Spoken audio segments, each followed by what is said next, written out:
you want adequate notice of this meeting to provide us documents that the area of our project and start lettering to the main lobby of the municipal building.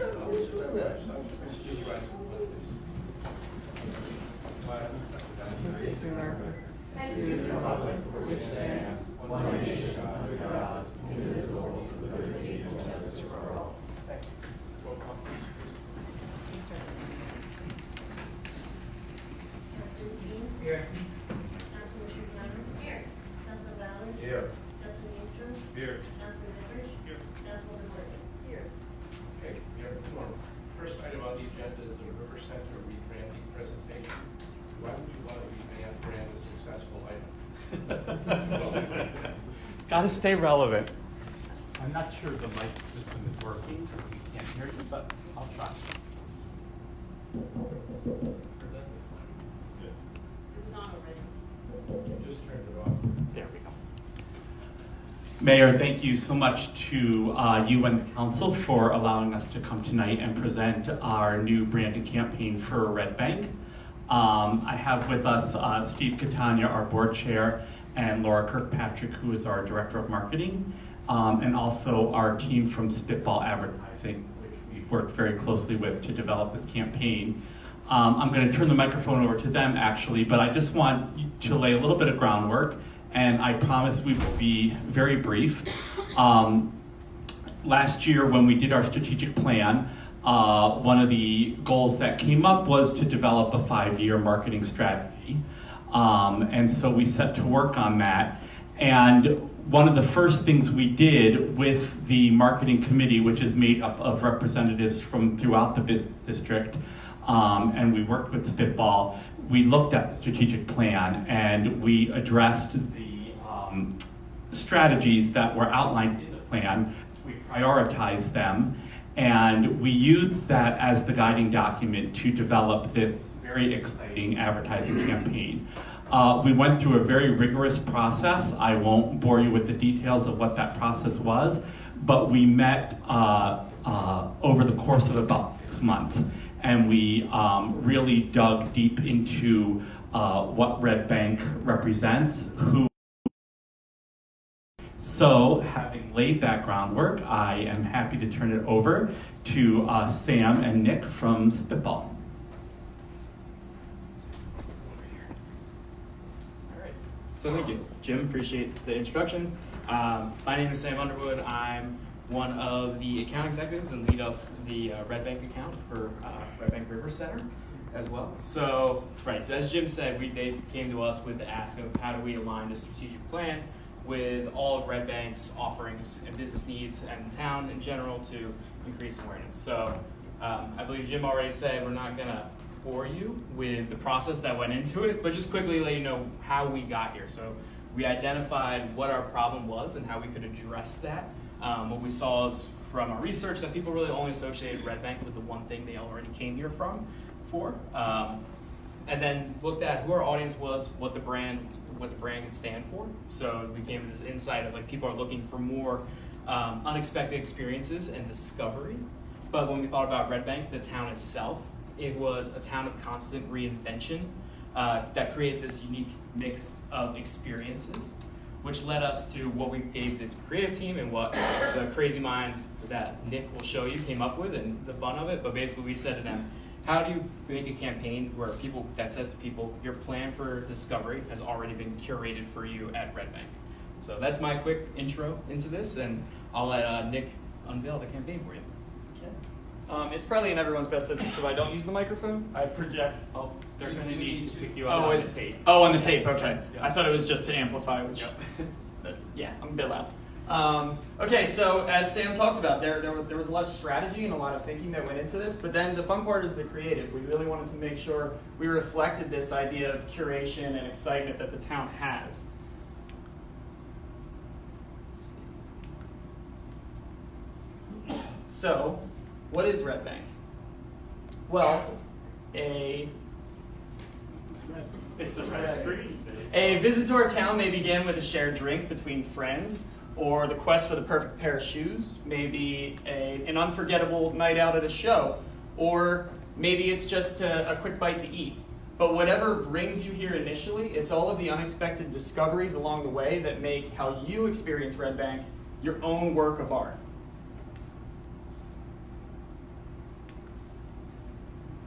So we created this campaign based off of these illustrated hero images. First of all, this is something that not all towns are doing. As a matter of fact, it's something that's very ownable to us in this area. This illustrated approach, very limited color palette. It screams Red Bank, but also and sophistication and fun at the same time. And in each of these images, we think they really reflect what a visit to Red Bank is like to experience. The thing that brings you here might be just the thing that you always think about. I come here for the drinks. I come here to shop. That's what the main illustration comes. But a visit to our town, as we all know, really turns into so much more as you look around, and there's surprises around every corner. And we've created these images to reflect that. Each one of these illustrations is made up of over 100 individual little icons that speak to all the things that this town has to offer. And we invite everyone to explore all of the banners that are already up all over town, to look at these and see what you can find. We like to think of they're kind of like a game, sort of like coming to the town, that brings you coming back again and again. Not only do we want are these advertising pieces, but we also can't call ourselves a work of art without actually living that. So we wanted the campaign itself to feel like a work of art, feel like a painting, feel like something, a poster that you would see up in a business around town. This campaign will go across all kinds of media. There will be print pieces. Some have already gone out. And not only are we going to be leading with these hero images of the illustration, but we also know that Red Bank has so much to offer, and we want to showcase that, not through stock photography or something that anyone else can show, but the beautiful craftsmanship that really does make each of the businesses a work of art. So we're going to be using photos taken from Red Bank businesses, Red Bank experiences all around town, and we're going to be inviting people to make your meal a work of art, make your look a work of art, make your show a work of art, all tied together with the iconography of those illustrated pieces that I showed before. We're going to be on web too, takeovers like this. We're going to be really showcasing the town and this idea of curating your own experiences.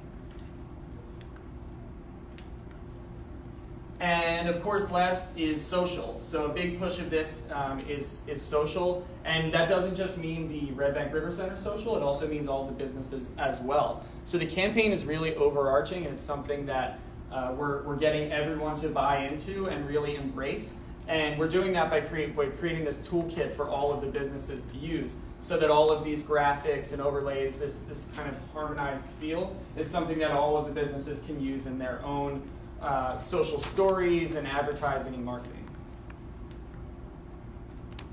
So here's sort of a look of the whole kind of campaign program. And hopefully we got through that very quick, and we leave it to questions. Any questions? Just a comment. I actually sat in this presentation a couple of weeks ago when you guys presented it at the Jewett Theater. It's really a unique, and I think it's a terrific work of art. Just to confirm what they've created, because if you study each one of those illustrations that are beginning to be put around town, you can pick out pieces of Red Bank history and pieces of iconography that identify this throughout the town.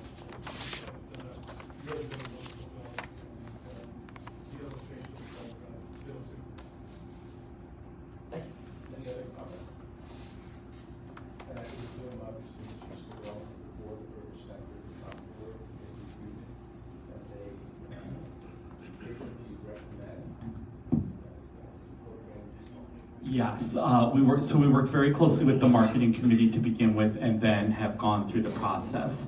As Ed said, we did a presentation to the board, the executive committee, and to the business community at large. We did 2 separate presentations actually, so, and have received very, very favorable input from the entire business community. When will the program launch? We actually launched a little bit earlier than we were expecting. So we launched at both the Count Basie and Two River Theaters in their programs and in their on their digital screens and stuff in their lobbies. And we have slowly been launching in other publications. Our social will launch. Sorry, roll out last week. So the social started to roll out last week, thank you. And we did put the pole banners up around town, including in English Plaza and on White Street on the new streetlights that have been installed. I think that's extraordinary, but how about launching for people outside of the area who should know us instead of the newspapers and the magazines in the area that already know us? I think that's where the Right. What's the plan for that? The plan for that is mostly digital and social advertising to reach out to Monmouth County and the rest of the state and beyond. We do some print further away, including the state tourism guide, Monmouth County tourism guide, but most of that is digital and social. I'm not talking about print, I'm talking about where people actually have connections, and how about Mhm. New Jersey Transit trains up north? We have in the past done some transit advertising. By municipalities, every Yep. time you ride the Newark or the Jersey City subway system, or the light rail line, as well as New Jersey Transit trains, all advertised from Montclair, South Orange. Right. So that's what I'm talking about, outreach, I'm not talking about the traditional outreach of Two River Times and. Right.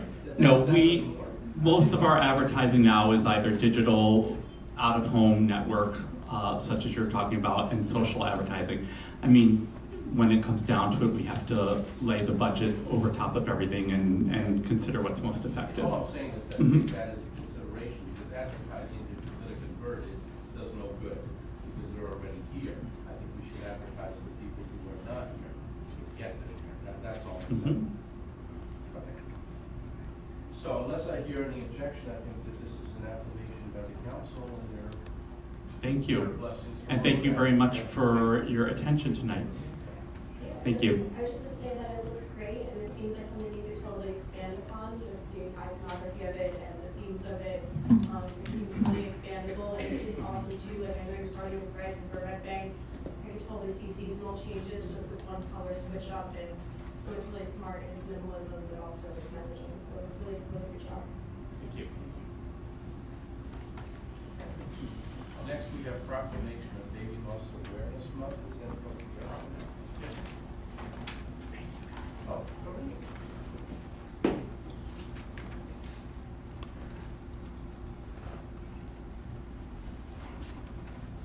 Okay. So we have a number of these tonight. So Doreen, you are here on behalf of the Pierce Foundation. And so for those in the audience who may not be aware, the Pierce Foundation is a 501c3 nonprofit organization that was started in 2003 by its founder, Sarah Slack, who experienced the loss of her son and turned tragedy into an opportunity to reach out to other families who have lost a baby and make a positive impact in the community.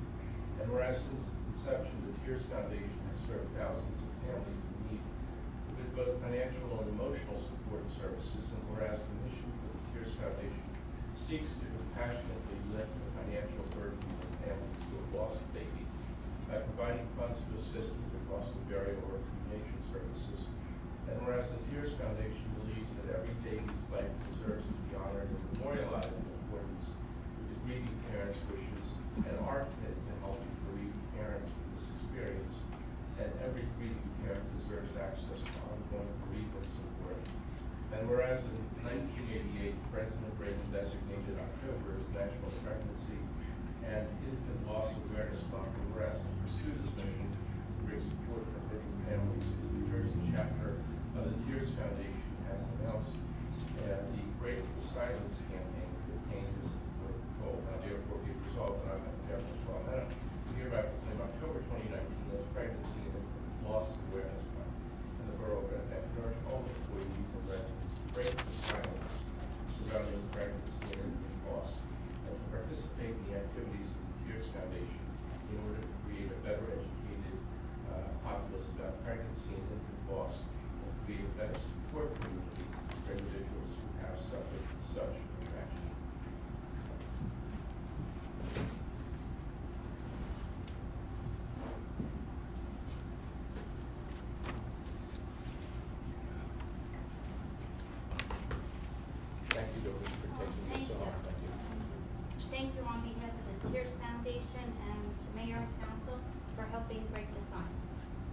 If I may indulge for a second, I know that Councilman Zipperich knew this person who just died this year, and I just want to give a shout out for this person. His name was Timothy Ryan. He owned, when he was alive, 8 funeral homes in Ocean County. And it was my privilege to have known Tim for about 30 years. And he owned all of the funeral homes. And although he didn't know about the Tears Foundation, he had one standing rule as a funeral director. If a family called at any time in any one of his funeral homes, and they were trying to make arrangements for the loss of a baby or a small child, a child, he never sent them a bill.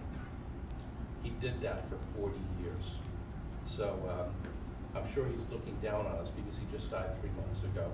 But that was his motto. So even though the Tears Foundation didn't exist when he started it, but he had the same idea in mind. So thank you for taking this on.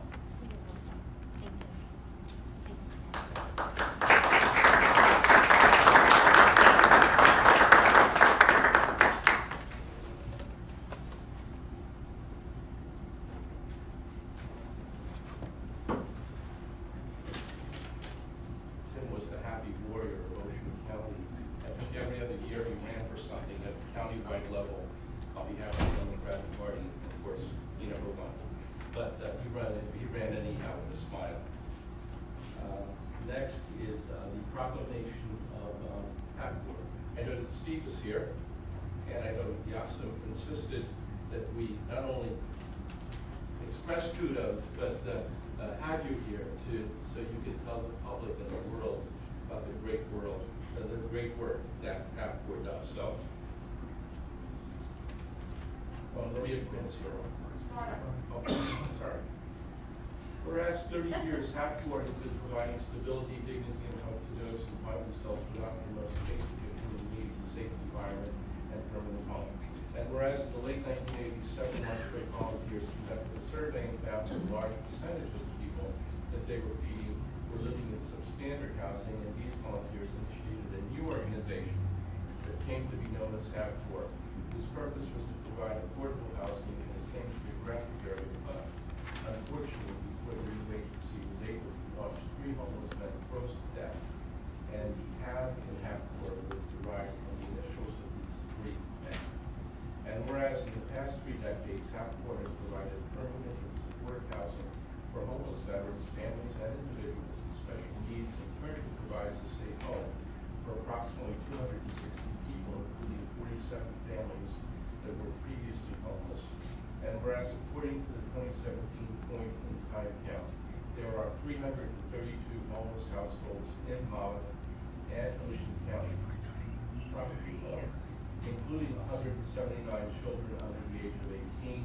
And for 30 years, Hapgood has been on the front lines of this issue and has been expanding to meet the growing needs of all of our community. And now, therefore, I must proclaim the article that we hereby proclaim that October 22, 2019 shall be a day of celebration for Hapgood. Congratulations to that organization and its trustees for all of the years of selfless service that they have given to the Red Bank community and beyond, and wish them continued success for many years to come. Steve, thank you.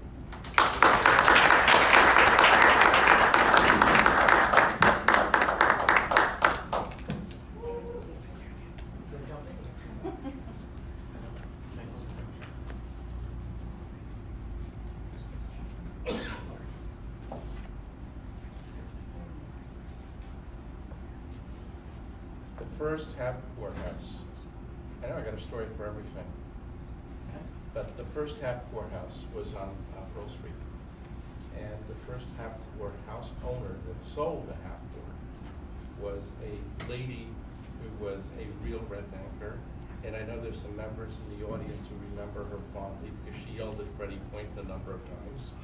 And that was the late, the great Joan Jenkins. And her home, when she sold it, when Bernard died and she wanted to sell, became the first of the series of homes. So thank you for your turn. Thanks so much to the mayor and the council for doing this. It's very much appreciated. We're just excited to be able to do, continue to do. We've been growing to meet the need. continue growing past the numbers that you mentioned. We've got over 60 families, 110 children, 300 people.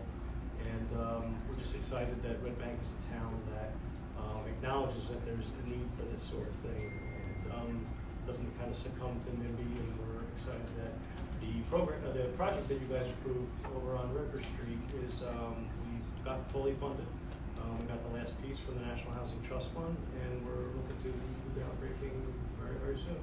And you've also connected them through our administrator and through JCP&L with computers as of last week. And I know Azam and I were fortunate to be able to deliver them. So thank you for, in addition to providing housing, finding connectivity between the people who live there, their jobs, their educational network, and most importantly, their families and loved ones. So thank you. Thank you.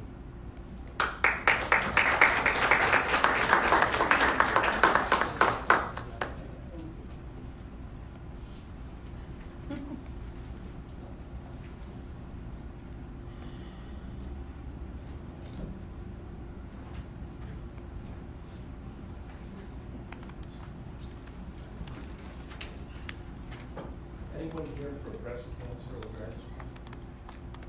Okay, so we've also issued a proclamation for that, and we also are honoring since October is also Hispanic Heritage Month, whereas more than 50 years after the United States first observed what was then National Hispanic Heritage Week, Hispanics represent a vibrant and thriving part of our diverse nation.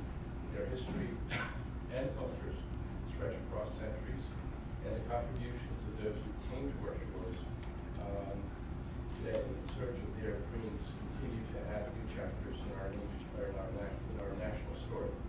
And whereas America has always drawn its strength from the contributions of diverse people, and throughout our nation, Hispanics are advancing our economy, improving our communities, and bettering our country. And whereas during National Hispanic Heritage Month, we renewed our commitment to ensuring that ours remains a society where the potential of all its members can be fully realized. And whereas Historic Hispanic Heritage Month is a time to honor the rich heritage of the Hispanic community and celebrate its countless achievements, as we celebrate the rich and vibrant traditions of faith, family, hard work, and patriotism within their own communities. Now therefore I was called out here for the Great Art Things, September 15th, October 15th, 2019. As National Hispanic Heritage Month, and the Rural Red Bank has been honored the contribution of the Hispanic community to our movement.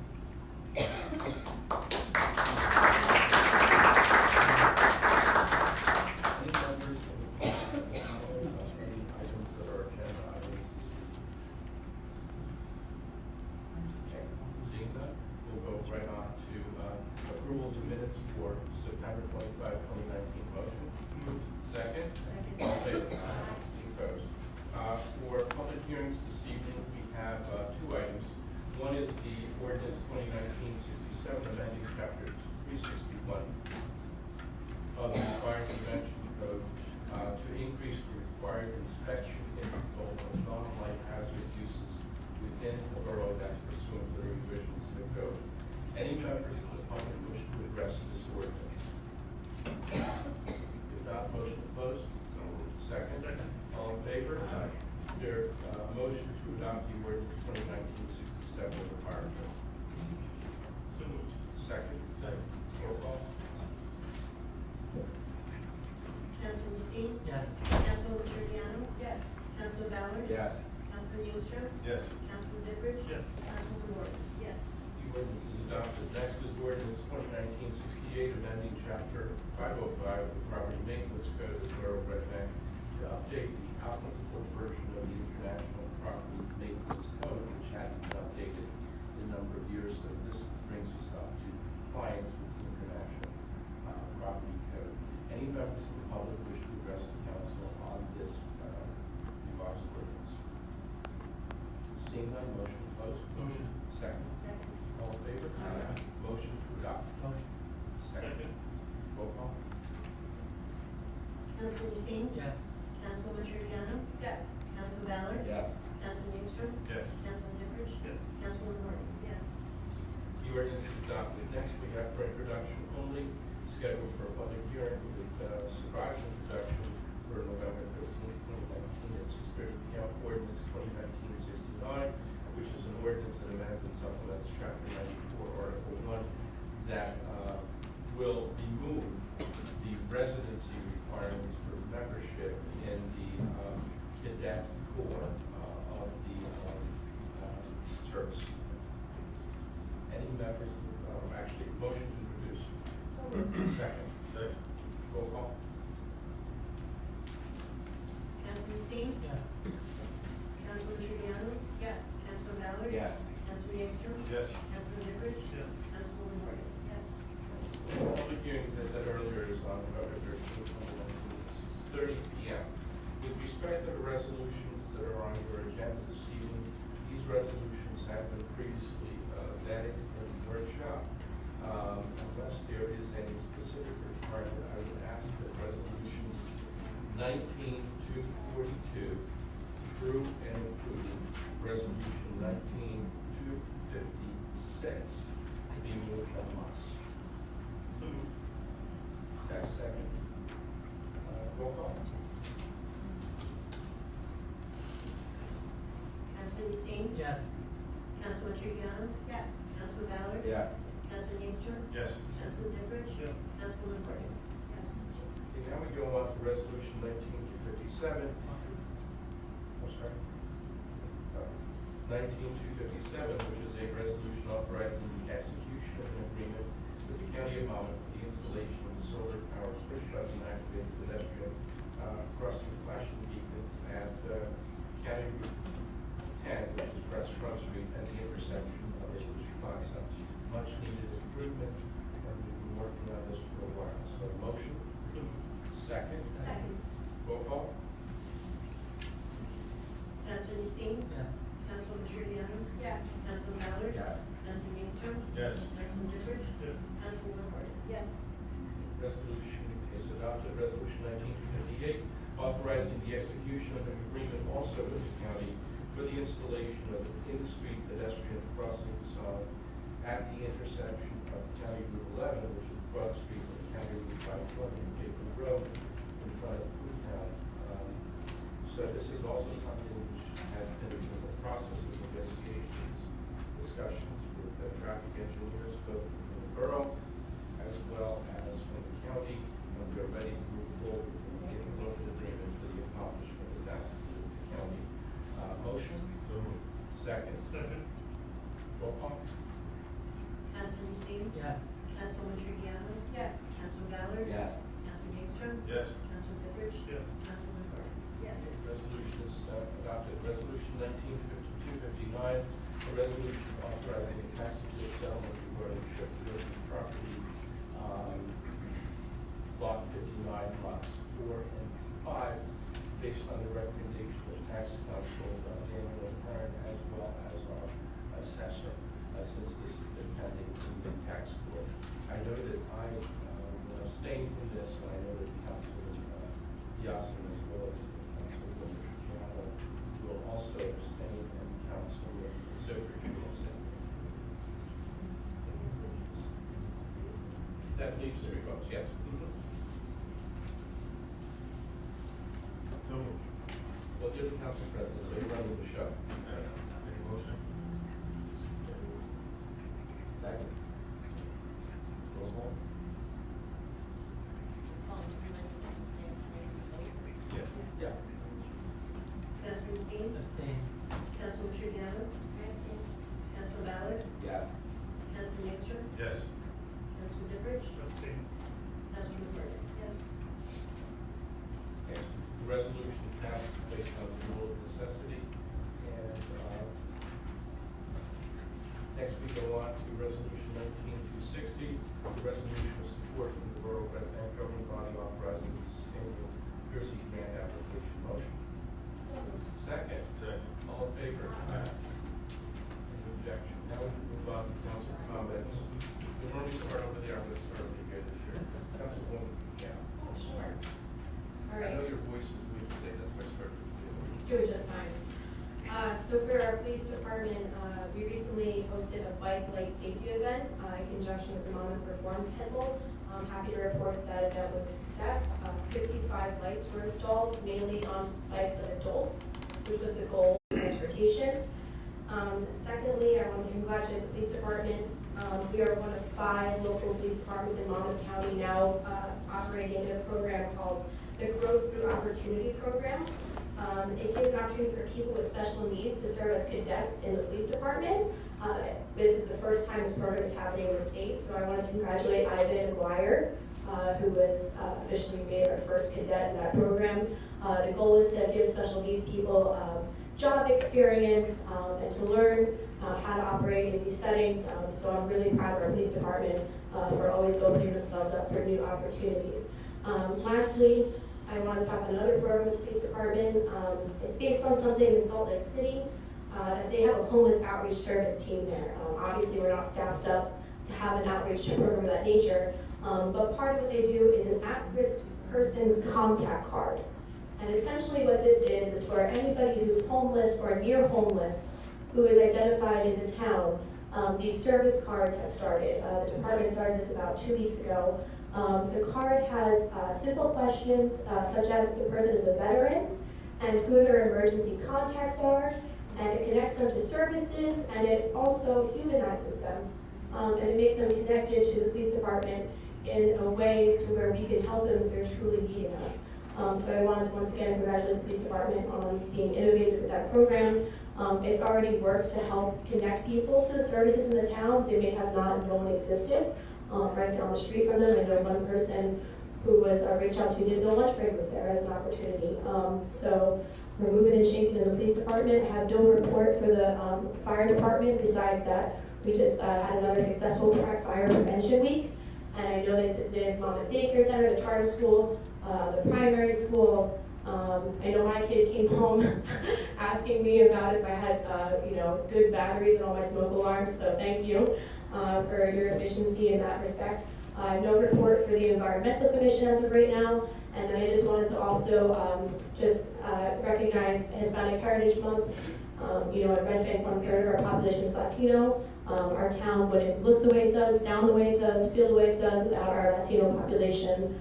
So much respect. Thank you. Thank you, Mr. Mayor. Just want to let everybody know that the Halloween parade, which was scheduled for last Sunday, was canceled due to rain and rescheduled for this Sunday.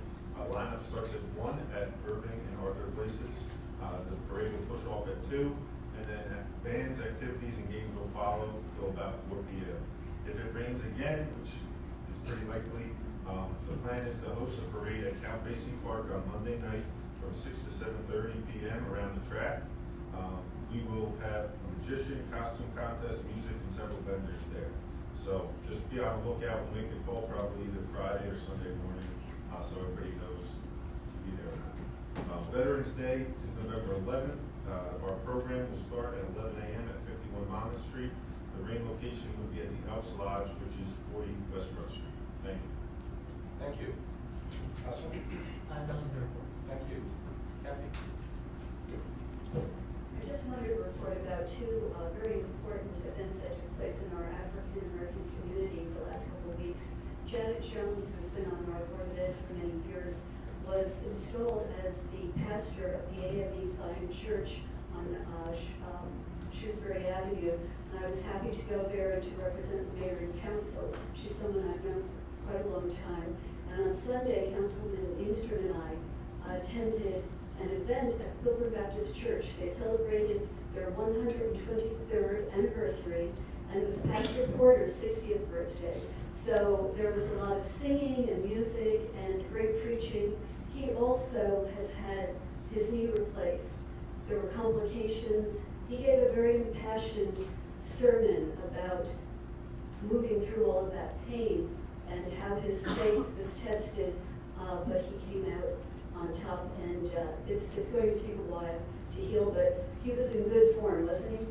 He was great, but there were 2 very important events, and I wanted to give recognition to them. Thank you, Kathy. Thanks, Mayor. This morning I started my day as a community helpers day at the Red Bank Primary School. We're all sparkling and smiling this morning. I'm with Officer Shields and firefighter Nikki and Kelly, the president of Riverview Medical Center, and Jim, who has an Aikido dojo here in town.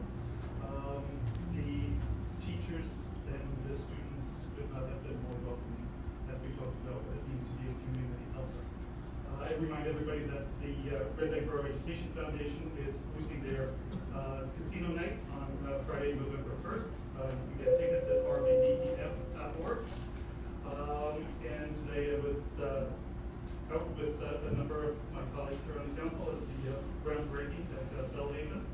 It's an exciting time as we watch a new activity center be installed there, and it will be the first public play area on the west side of Shrewsbury Avenue, which is very exciting. The River Central Board meeting will be held on Wednesday, the 30th of October. And once again, I want to congratulate Spitball and River Center on their marvelous ad campaign. And thank you for coming and introducing my council colleagues to that campaign as it rolls out.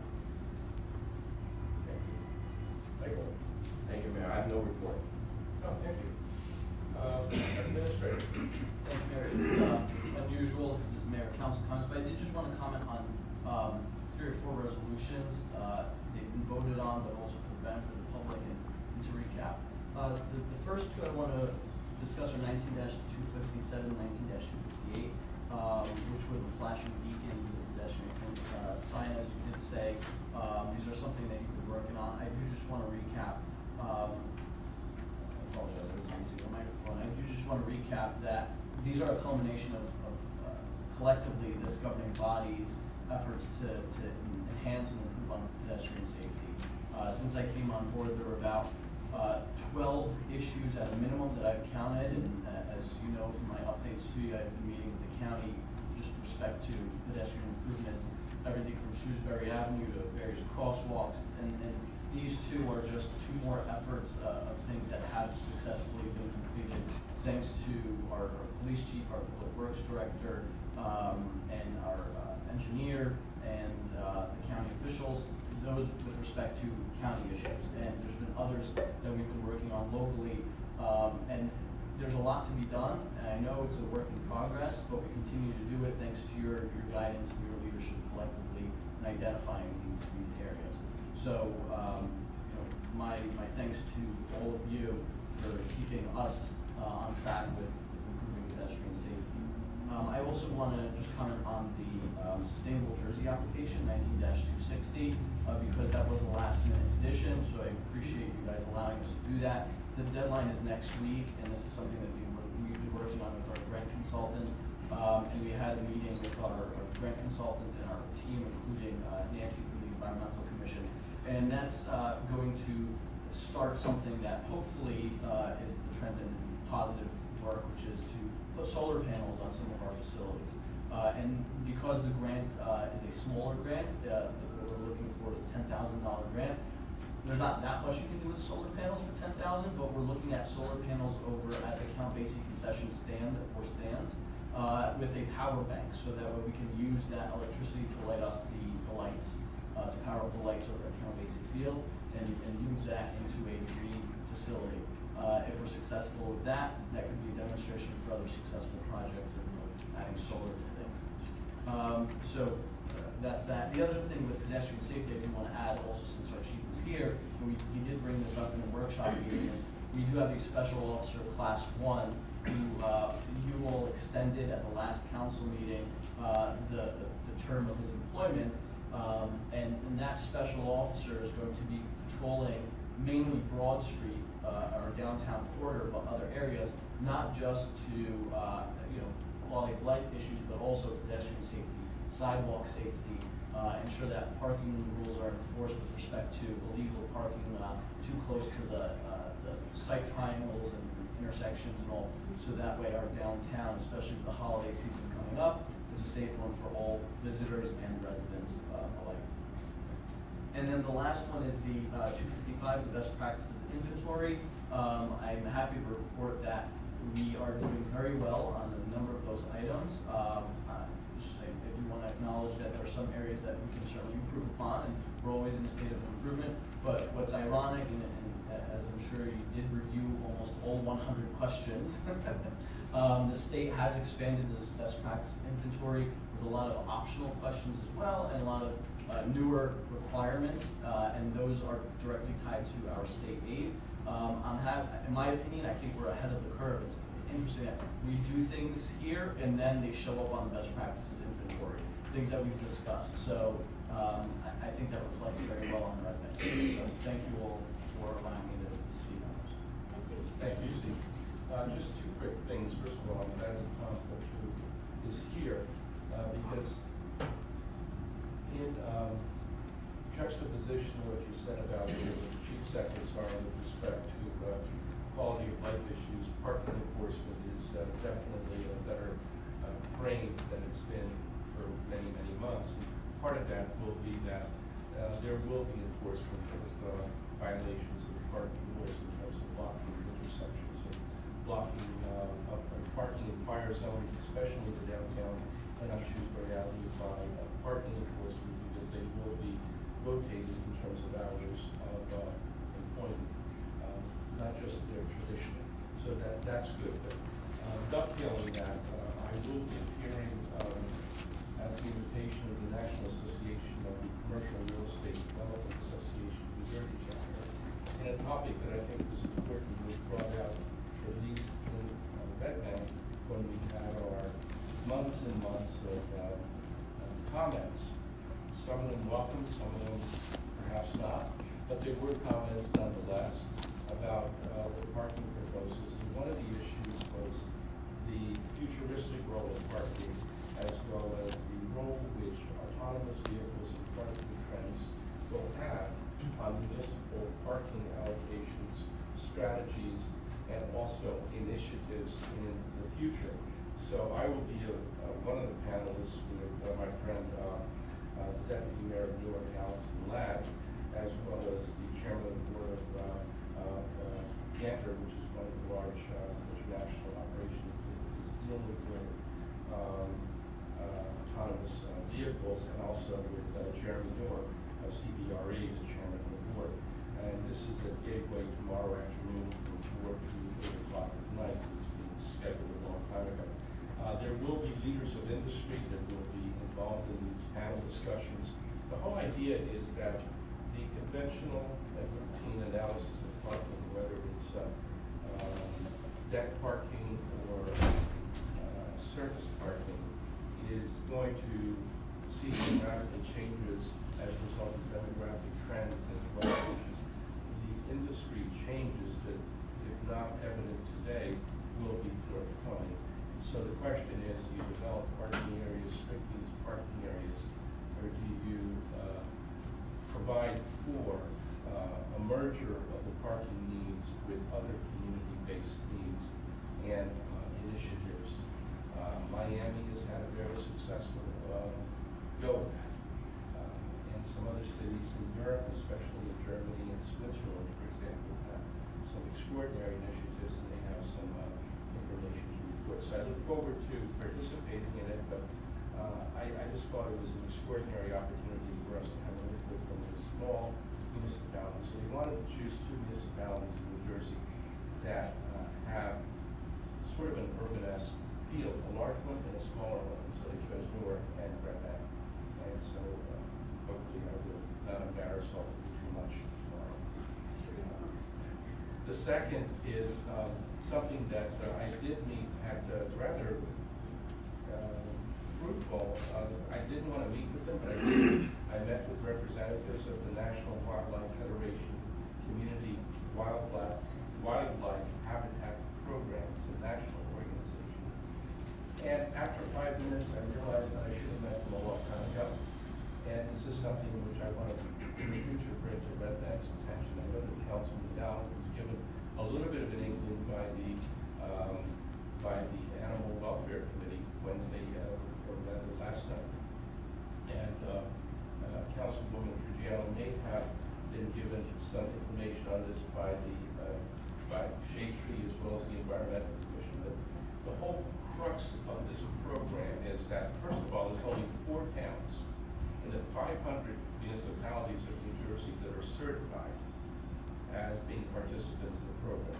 Montclair, Lambertville, Cape Island, and High Bridge.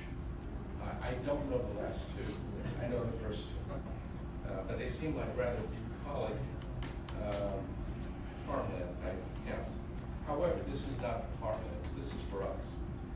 So the reason why it's for us is because this program seeks to engage our environmental commission, our citizens, property owners, and animal activists in the preservation of what is left. Very little is left of wildlife habitation in our area before it's all gone. All of us have witnessed, if you're up at 5 o'clock in the morning, now a lot more deer coming down River Road. On my lawn, there were 3, and my figs were all eaten by deer this whole summer. But the reason for that is because you just look across the bridge, there were farmlands in Middletown, and they're all being developed, and there is no inventory restriction on wildlife. Where do those deer have to go? They go where they can try to survive, which is not fair. This is not for deer. This is for deer, and it is not to preserve wild boars in our neighborhood because we don't have any. It is basically a program that will try to educate us into a healthier, greener, and more wildlife-friendly recognition, especially with respect to our aviary species, our birds. The reason why we have such ecological problems with the river is because of this balance between the feeding and the migration patterns, birds and fish and sea life of all types. So I would like to send every member of the council information about this program, and especially refer it to the Environmental Commission to review, because I think it's something which, by means of educating, we can probably get certification out of a town the size of Red Neck. All we would need is 150 households to say that they will subscribe to the program, which is to avoid pesticides that are harmful of wildlife, whether it's birds or whether it's other animals, and they will try to plant different species which will be provided to us by way of education that are helpful for the preservation of the smallest of our natural wildlife that we think about. But they are decreasing, they're being extinct. I think that in this year alone, there was something like 50 or 60 different species of birds that are completely extinct in this country. It's only going to increase. So I think that we can take a look at it, but it would foster the planting of food native plants and feeders, ground cover that is the type that would be helpful for the preservation of wildlife. Again, this is not anybody putting a gun to anybody's head. If somebody wants to sign up for it, they sign up for it. We got 150 households that sign up for it. We're the 5th town in New Jersey that has been able to get a certification. So I think it's a good idea. I think that it shows our sensitivity to our natural habitat, as well as this planet, which is under increasing pressure from different sources. And at least we can't change the world, but we can start looking at it. So if you guys are in agreement, I'll refer it over to the Environmental Commission, Councilman Giuliano. You guys take a look at it also. I know the Animal Rights Committee, the Animal Welfare Committee thinks it's a great idea. Thank you, Mayor, for mentioning that. Unfortunately, I had to miss last night's Animal Welfare Committee meeting where apparently this was discussed. But I want to give a shout out to the Animal Welfare Committee in total, and particularly Anna Cruz, one of the members, the secretary, who brought this to the committee's attention. And when I first learned about it, I thought it was a fantastic idea.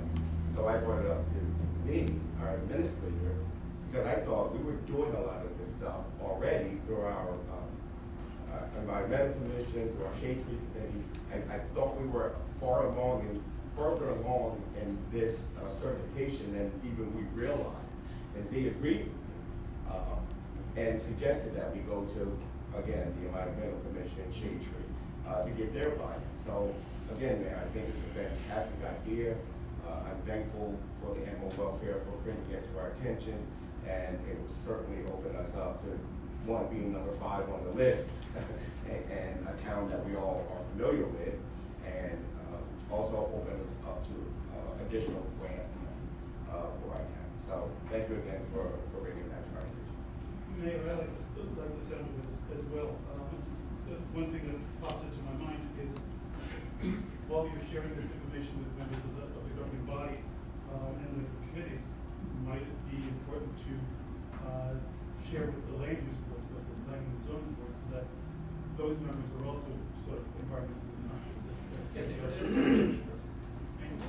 Yeah, I mean, I've argued for a long time with our legislators, and I've gotten nowhere.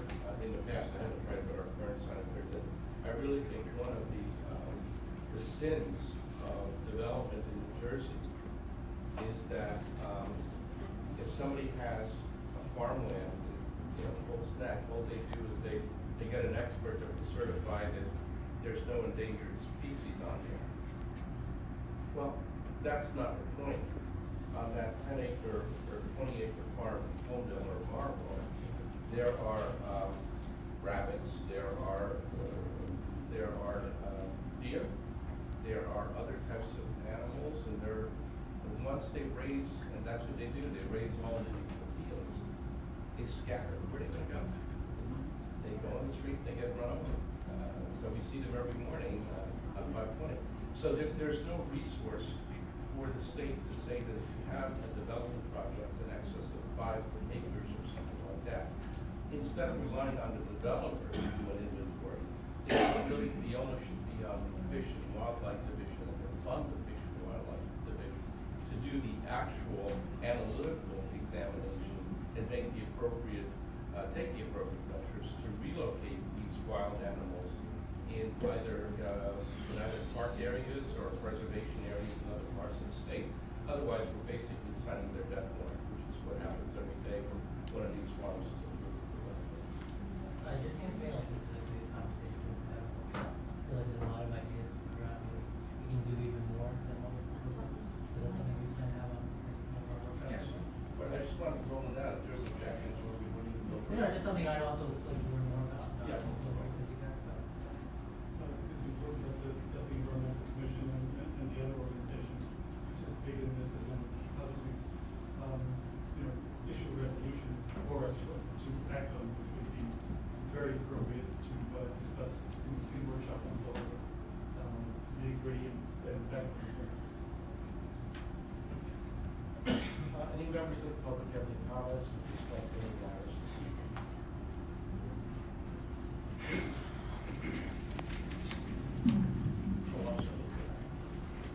Buenas noches. Oh. Buenas noches. Is it on? I don't know. Push the button.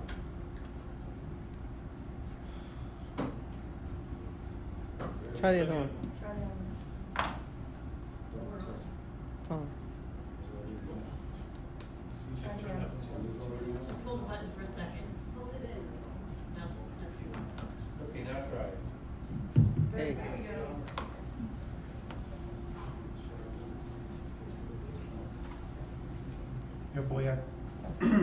Yo voy a ser, cálmate porque yo tengo muy enojado. Yo quiero una explicación. Lo siento. Me llamo Jonathan Maciel Penny, mi dirección es 55 Prospect Avenue, número 12. Yo quiero una explicación de un consejo porque ellos solamente dicen una cosa sobre el mes nacional de hispano herencia 8 días después de terminación del mes. That's my question. Anybody?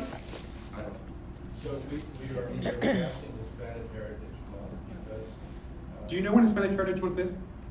According to the resolution, our clerk said it was from the 15th to the 15th. Yeah, and what is today? It's still in October, so we didn't have. Oh, it's still October. No, I want to say something. No, I'm not campaigning. This is not me campaigning. I swear to God, this is me pissed. Because I'm an attorney. I do pretty well for myself. I'm okay. It's you guys, I know Democrats like the virtue signal, but to say something like this 8 days after the fact, when we have not only do we have a population that is 35%, give or take, Hispanic. Most of them are particularly vulnerable members of society. So for you to use it as some sort of baloney resolution 8 days after it was done, what are you going to do? ¿Qué vamos a hacer por las personas del lado oeste? ¿Qué? I would really like to know what that resolution does for that population. You know, you would think that I would come in here and I'd be happy that you finally got on the horse about this. But actually it made me more upset to know that the empty words that come up here to celebrate Hispanic Heritage Month with a proclamation to a room of about 15 people, none of whom I can tell are Hispanic, maybe I'm mistaken. And to think that, oh, congratulations. To think that is an adequate use of your power, I mean, give me a break. Give me a break. You know, again, I'm okay. I go day to day, and I'm okay. No, I'm not a vulnerable member of society. But our population in particular is, or a lot of them are. Don't want to generalize. And for you to make a proclamation, like an empty proclamation like that, 8 days after the month is over, with no activities, with no celebration. We just had a campaign, which admittedly was pretty good, but does it mention the West Side? Does it mention the Hispanic restaurants that we have that are pretty good? No. So I would like to know how it is. I'd like to know who's on the Human Relations Committee, and I would like to know how this was missed. That's my question, because I'm upset. Finished? Are you done? Yeah, I'm done. Okay. First of all, we didn't have a meeting. The last meeting was canceled because of Jewish holiday. So That was otherwise it would have done on been that. within the month. Secondly, this is an expression of our municipal appreciation for the Hispanic. What are you going to do for them? Would you let me finish? I let you finish, didn't I? It's an expression of our municipal appreciation, for the record, for the Hispanic contributions to the borough of Red Bank, like we do for a lot of other expressions of various issues that come up. And for example, we had a number of. Have you ever celebrated Cinco de Mayo? Yes, I have. I haven't drunk with you. No. Do you know what Cinco de Mayo celebrates? I do know what it celebrates. Do you know that most of the people from this town are from Puebla, and that is their holiday? I just want to, Mayor, just as I a know. reminder of the He's policy, and I just want, as a reminder of the policy on public comment, there's 5 That's why I minutes asked. for public comment. I know you guys like to hide behind your lawyer over there, and he's the smartest one of the bunch of I'm you. not a lawyer, sir. Just finish your question, and we'll be happy to listen. I don't have a question. I'm speaking for a population that clearly can't speak for themselves. And I just want everyone to know how disappointed I am in the council as a member of Red Bank. Thank you. Next. Anybody else? Mr. Boynton?